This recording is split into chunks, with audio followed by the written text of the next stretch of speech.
A'udzubillahi minasyaitonirrajim. Bismillahirrahmanirrahim. Assalamualaikum warahmatullahi wabarakatuh. Waalaikumsalam warahmatullahi wabarakatuh. Muallim. Jelas suara Ustaz? Okey, jadi keluarkan buku teks awak. Pada minggu lepas kita belajar mengenai, siapa ingat? Siapa ingat? Minggu lepas kita belajar pasal apa? Penyakit. Penyakit. Apa yang kita bincang pasal dalam penyakit tu? Sistem. Bukan sistem lah. Simptom. Simptom. Simptom. Lepas tu lagi satu apa yang kita belajar? Cara mencegah. Cara mencegah. Very good. Terima kasih Aisyah. Okey, baik. Jadi pada hari ini kita masuk topik yang baru. Muka surat 90. Apa dia? Keselamatan. Keselamatan. Pengaruh rakan sebaya. Abang Hakim ada?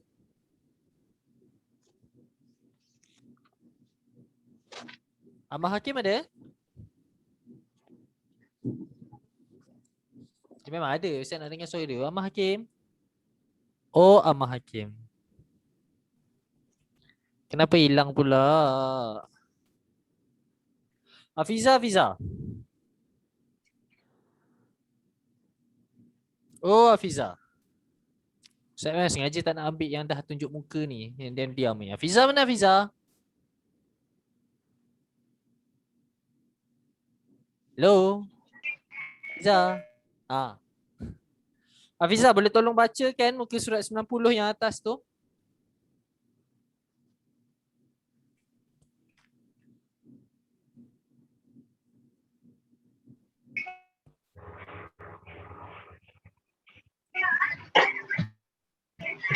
Saya.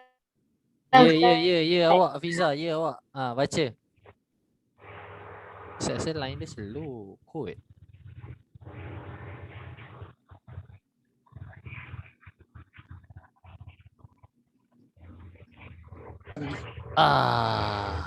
Line dia slow. Tak apalah Hafiza, tak apa. Okey, kita panggil Kalish Mikael. Tolong bacakan yang atas tu Kalish.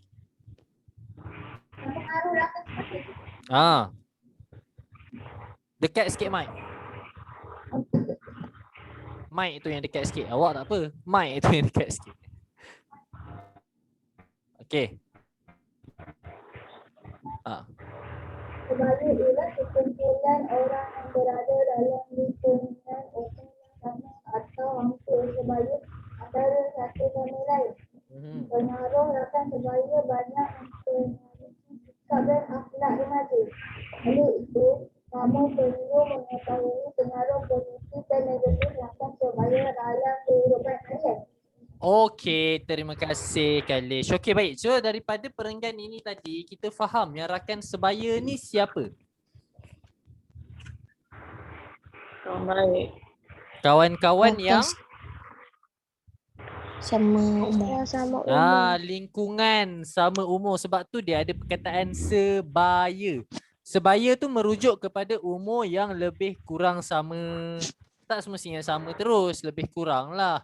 Kira kalau macam awak sekarang darjah 5, darjah 6, darjah 4 tu sebaya dengan awak lah. Okey? Lebih kurang sama. Sebaya lebih kurang. Maksudnya remaja satu kumpulan. Kanak-kanak tu sebaya lah. Okey, baik. Jadi rakan sebaya ni memang sangat-sangat memberi pengaruh yang besar. Kalau orang yang bukan sebaya tu mungkin kurang sikit lah. Okay. Siapa tahu kenapa? Kenapa rakan sebaya ni banyak bagi kesan pada diri kita? Banyak mempengaruhi pada diri kita. Kenapa? Kenapa rakan sebaya? Kenapa?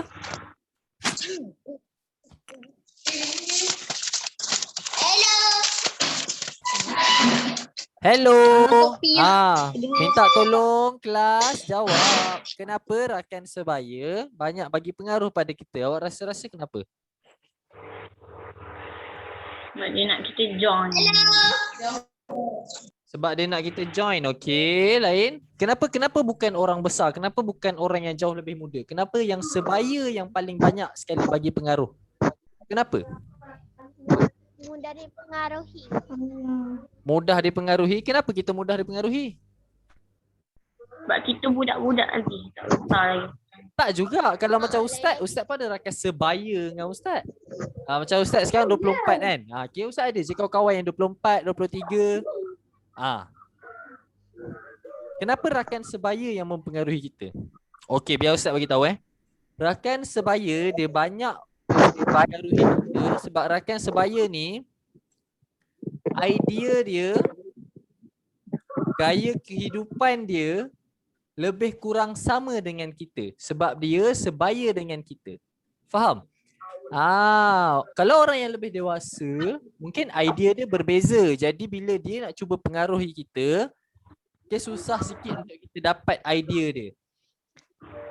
Sama juga dengan kanak-kanak. Mungkin kalau kanak-kanak yang baru darjah 1 tu, susah sikit nak mempengaruhi kita sebab kita rasa idea dia tu terlalu keanak-anakan. Macam, apa pula macam ni kan? Jadi bila rakan sebaya ni, idea dia lebih kurang sama dengan kita sebab dia hidup pun lebih kurang sama lama dengan kita, apa yang dia tempuh lebih kurang sama dengan kita. Mungkin dia pergi sekolah yang sama dengan kita. Apa yang dia belajar kat sekolah, silibusnya sama dengan kita. Jadi pemikiran tu lebih kurang sama. Bila pemikiran atau idea tu lebih kurang sama, jadi mudah untuk kita terima idea daripada dia. Atas sebab itu, mudah untuk kita terpengaruh dengan rakan sebaya. Okey, bila kita sebut tentang pengaruh, ada 2 jenis pengaruh. Yang pertama sekali pengaruh apa?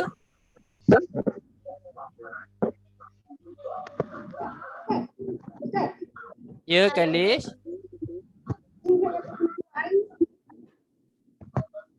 Pergilah. Okey, bila kita cakap pasal pengaruh, pengaruh ada 2. Okey, pengaruh ada 2. Yang pertama pengaruh apa? Kelas. Jawab. Yang pertama apa? Positif. Okey, terima kasih. Positif. Yang kedua pengaruh apa? Negatif. Okey. Nur Batrisha boleh bacakan 4 pengaruh positif dalam buku tu? Menghormati rakan, rajin belajar, jujur, menepati masa. Okey, baik. Mari kita tengok yang pertama sekali, menghormati rakan. Dia Amani, boleh bagi contoh tak macam mana menghormati rakan tu?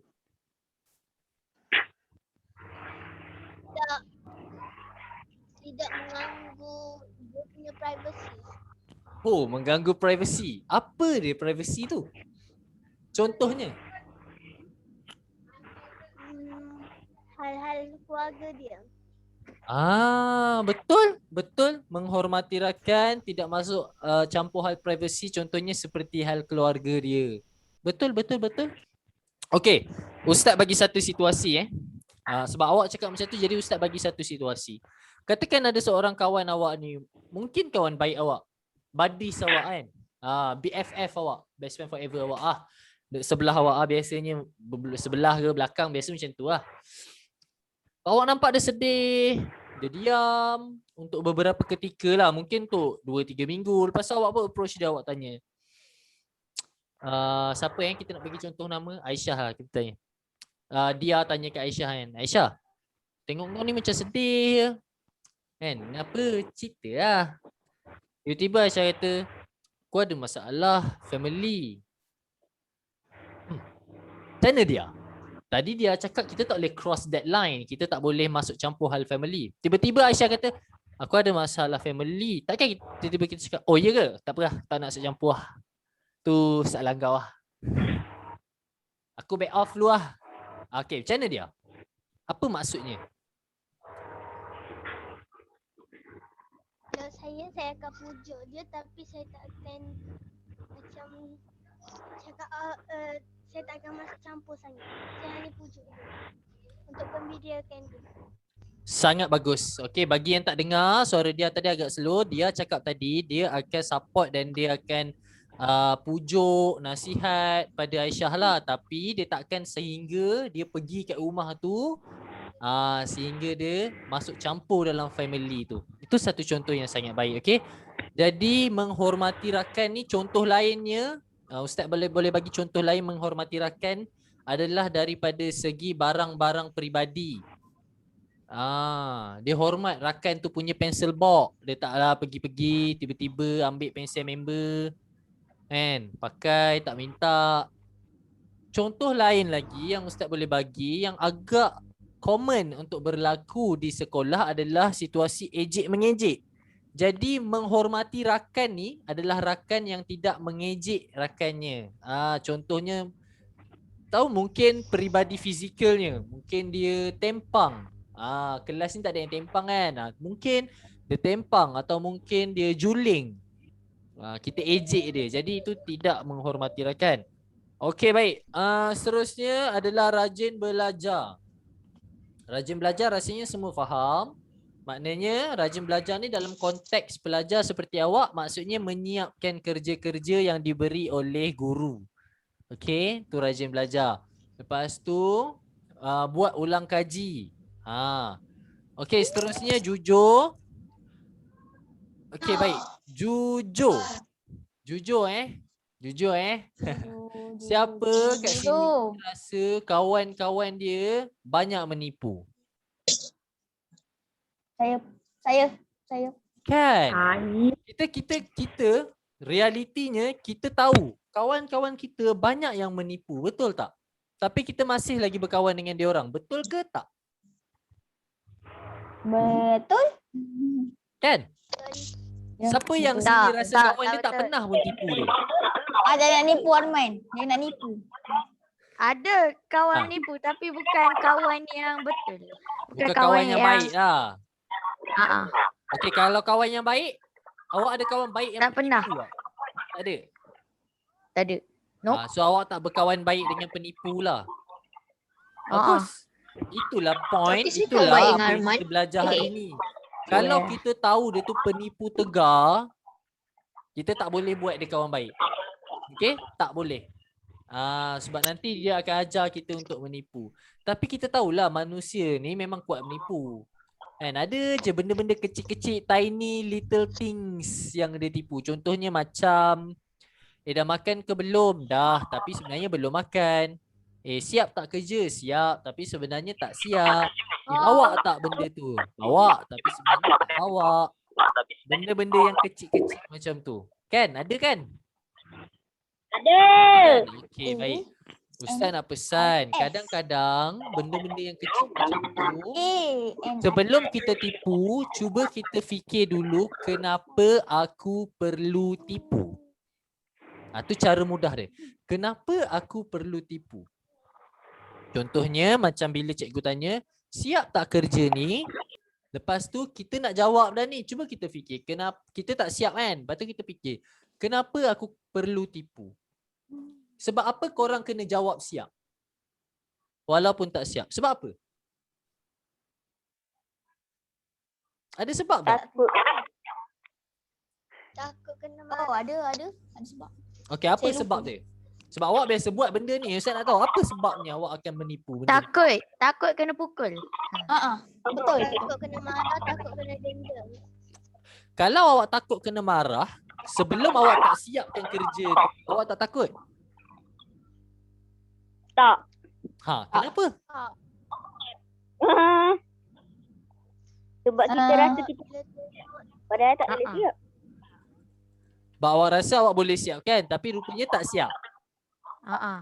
Okey, itu masalah betul. perancangan lah. Jadi awak kena merancang. Tapi kat sini Ustaz nak ajar awak tak perlu tipu sebenarnya. Orang boleh faham. Orang boleh terima jika awak ada reason. Okey? Bukan semua benda awak boleh ambil jalan singkat. Okey, tipu je. Senang habis cerita. Tak semestinya. Ada baiknya kalau awak berdepan dengan masalah tu jujur je. Tak apa. Akan ada akibat yang kita panggil sebagai kesan. Consequences, kesan. Okey? Tapi kesan tu kita hadap. Okey, tu cara nak menjadi seorang yang jujur. Contohnya, awak tak siap kerja tu. Cikgu tanya, siap tak kerja tu? Awak cakap, tak siap. Lepas tu, okey, bagi tahulah reason awak. Saya tak benda siap tak ada sebab saya tak siap sebab ni, ada reason yang kukuh lah. Contohnya ada reason. Then awak tak perlu tipu untuk reason tu. Kalau awak malas cakap, awak malas. Cikgu, saya tak siap benda ni sebab saya malas. Kalau awak cakap macam tu, berapa kali je awak akan cakap benda tu sebelum awak betul-betul buat kerja tu? Awak rasa? Betul tak? Kalau hari ni awak datang sekolah, lepas tu awak cakap, cikgu saya tak buat, saya tak siap sebab saya malas. Esok awak akan cakap benda yang sama tak? Mungkin, tak tahu. mungkin. Ada orang dia keras sikit. Mungkin hari kedua pun, cikgu saya tak siap juga sebab saya malas. Tapi awak rasa awak akan mampu ke cakap benda tu untuk sebulan straight? Tak. Sebab sampai masa awak rasa macam mana? Awak sendiri akan rasa macam mana? Awak akan rasa macam, tak gunanya aku ni. Tiap-tiap hari, tiap-tiap subjek, ayat aku sama je. Cikgu, saya tak siap sebab saya malas. Cikgu, saya tak siap sebab saya malas. Cukup seminggu je. Ustaz rasa lah, cukup seminggu awak cakap benda tu dengan jujur. Masuk minggu depan, awak akan macam, takkanlah aku tak seberguna macam ni.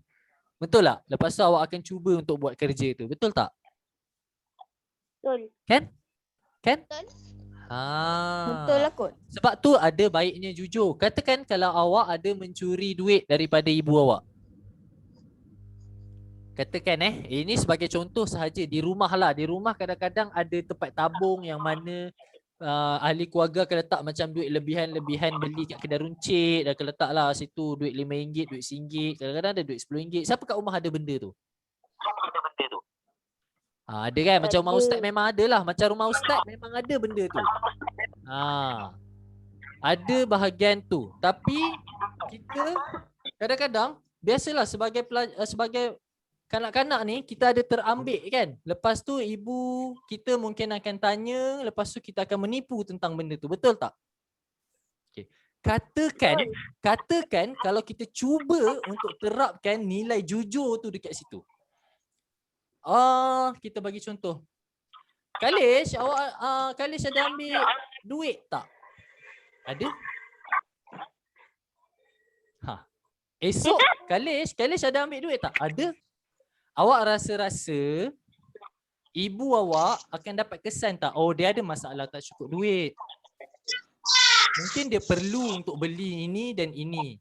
Jadi instead daripada dia membenarkan awak untuk terus mencuri, dia akan bekalkan awak duit ataupun dia akan ajar awak macam mana cara untuk merancang perbelanjaan awak. Faham? Jadi dengan jujur ini, dia akan membawa kepada penyelesaian. Okey.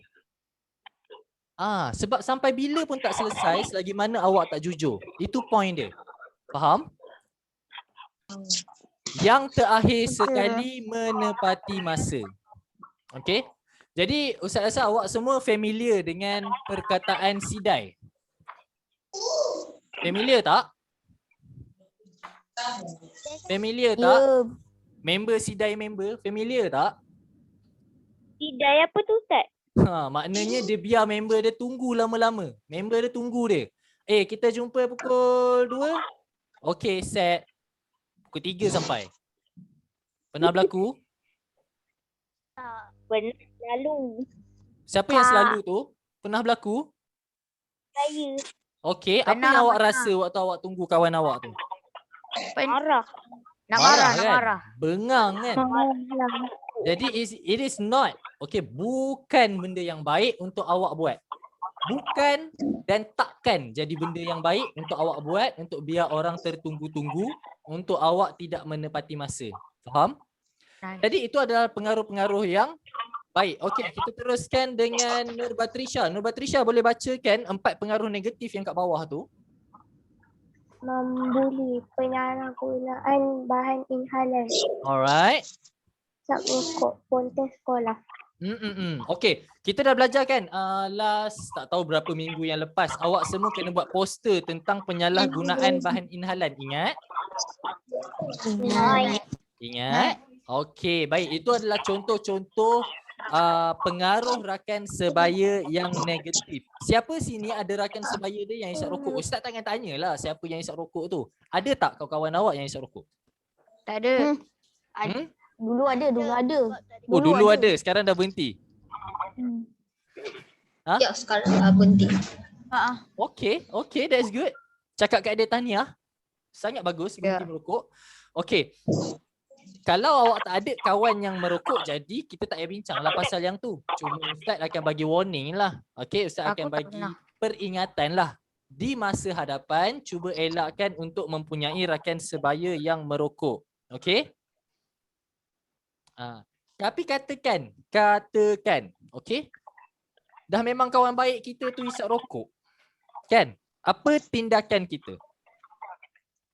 Nasihat. Nasihat? Okay, siapa yang cakap nasihat tu? Aha? Khairan? Oh, Khairan. Hasif? Boleh bagi contoh nasihat tak pada Ustaz? Macam mana cara awak nak nasihat tu? Cuba try Ustaz. Cuba try nasihat Ustaz. Cuba try.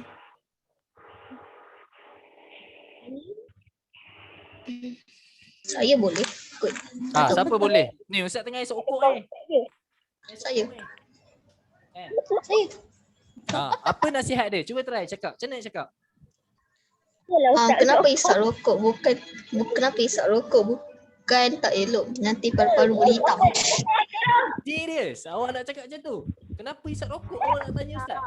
Duit Ustaz. Masa Ustaz. Paru-paru Ustaz. Ikut suka Ustaz lah. Lain? Come on, come up dengan nasihat yang lebih bernas.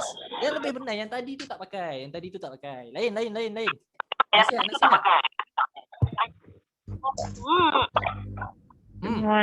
Rokok. Macam mana? Tak pecah muka. Macam mana? Okey, Ustaz ajar. Nak? Ustaz ajar. Bila awak approach perokok-perokok ni, awak tak boleh tiba-tiba datang kat dia cakap, janganlah isap rokok. Isap rokok membahayakan kesihatan. Janganlah isap rokok. Nanti paru-paru rosak. Kalau awak ingat dia orang nak dengar semua benda tu, awak silap. Sebab benda tu semua ada kat atas kotak rokok tu dan dia semua tak peduli pun benda tu. Okey, antara kaedah yang awak boleh buat, awak pergi kat kawan awak sebab dia kawan awak kan? Ambil Kita rokok tengah tu, cakap pasal kawan kan sekarang kan? Kawan awak yang isap rokok kan? Awak pergi kat dia, awak bawa satu kertas, awak bawa satu pen atau pensel. Awak biar dia nampak, bawa tengok dia. Bro, sini tak? Contoh ni Kalis cakap dekat Amar lah. Amar, sini Amar. Amar pun cakap asal kan? Nak tunjuk tak? Sekotak rokok berapa ringgit? Lepas tu Amar pun jawab sekotak rokok aku beli rokok seluduk sekotak rokok RM7. Rokok saat RM7. Sekotak rokok RM7.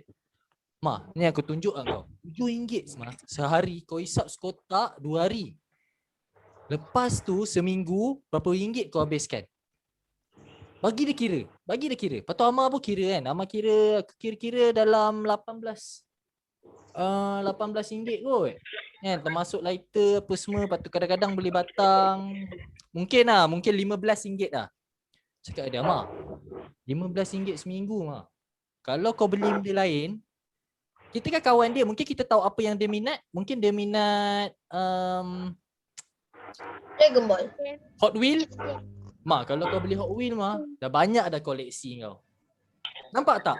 Nasihat tu dia tak terus merujuk kepada janganlah buat benda ni. Sebab kita tak suka tahu dengar perkataan jangan tu. Ada tak sini yang suka dengar perkataan jangan? Suka bila orang cakap kat dia jangan buat ni, jangan buat ni. Ada tak yang suka macam tu? Tak suka kan? Jadi lebih baik kita jangan sebut perkataan jangan. Tapi kita ajak dia kepada alternatif yang lebih baik. Okey? Cakap macam tu. Ataupun cara yang lebih baik, bukan cara yang lebih baik, ataupun cara lainnya, kita datang kat dia, tunjuk, Ma, Cakap kan, jiran aku seorang kena kanser paru-paru. Kan? Asal kenapa kena kanser paru-paru? Sebab dia isap okok. Tu je lah aku nak cakap. Bye. Member tu fikir bye. Macam ni mikir. Wish, teruk gila member kena paru-paru. Okay, faham? Cuba cari alternatif dalam memberi nasihat. Jangan terus memberi nasihat dengan keras. Jangan terus macam, jangan buat itu. Jangan buat ini. Okay? Faham? Sebab mungkin Ustaz, nasihat kalau yang... Apa dia? kalau orang tu nak jaga kelas, nak cakap macam mana? Jangan. Kalau orang tu apa?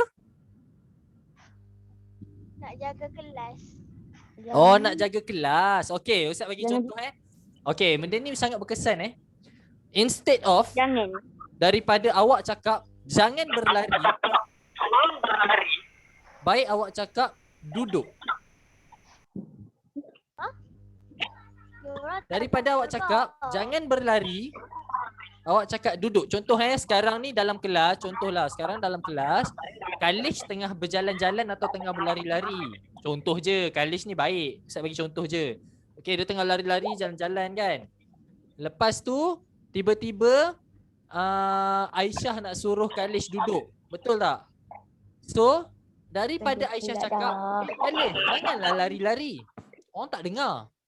Cuba kalau Aisyah cakap, Kalish, boleh duduk tak? Dia benda yang sama kan? Benda yang sama, betul tak? Betul tak benda yang sama? Tapi kedengaran dia mana yang kita lagi sedap nak dengar? Kedua kali. Mestilah yang kedua tu boleh duduk tak? Betul tak? Betul.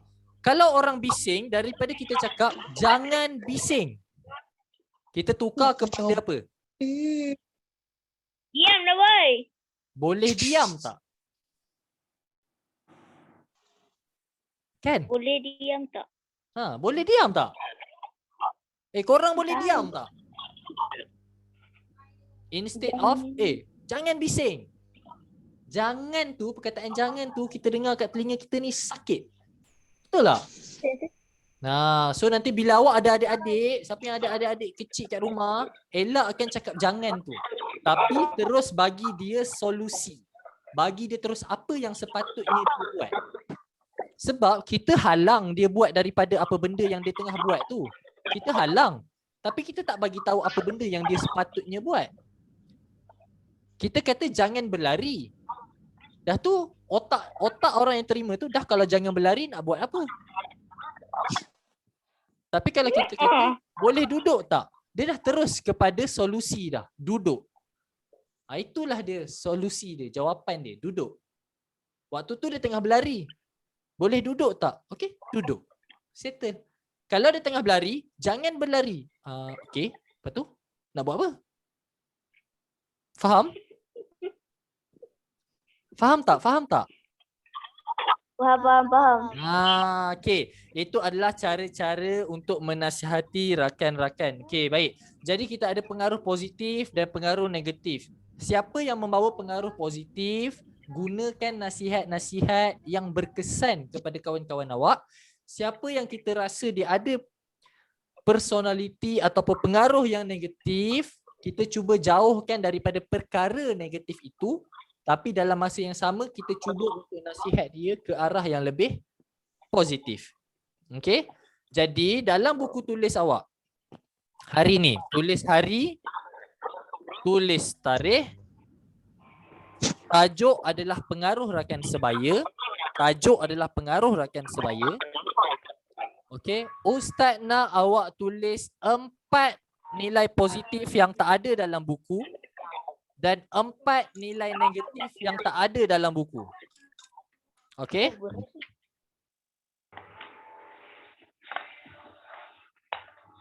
Empat nilai positif yang tidak ada di dalam buku selain dari dalam buku tu, dan 4 nilai negatif yang tidak ada dalam buku tu selain daripada dalam buku tu. Semua faham? Faham. Senaraikan je apa-apa yang awak rasa betul. Okey? Benda ni awak rasa susah ke senang? Senang. Senang. Okey, kita akan jumpa balik pada pukul 12.20. Okey? Okey, beres. Dengar sini. Ustaz tak ambil lagi kedatangan sekarang. Ustaz happy sebab sekarang ada 20 orang kat dalam ni. Ustaz happy sangat. Okey? Tapi Ustaz tak ambil kedatangan lagi. So Ustaz akan ambil kedatangan pukul 12.20 nanti. Okey? Pastikan 12.20 nanti awak masuk. Kalau tak guna yang awak datang sekarang ni. Tak ada kedatangan. Okey?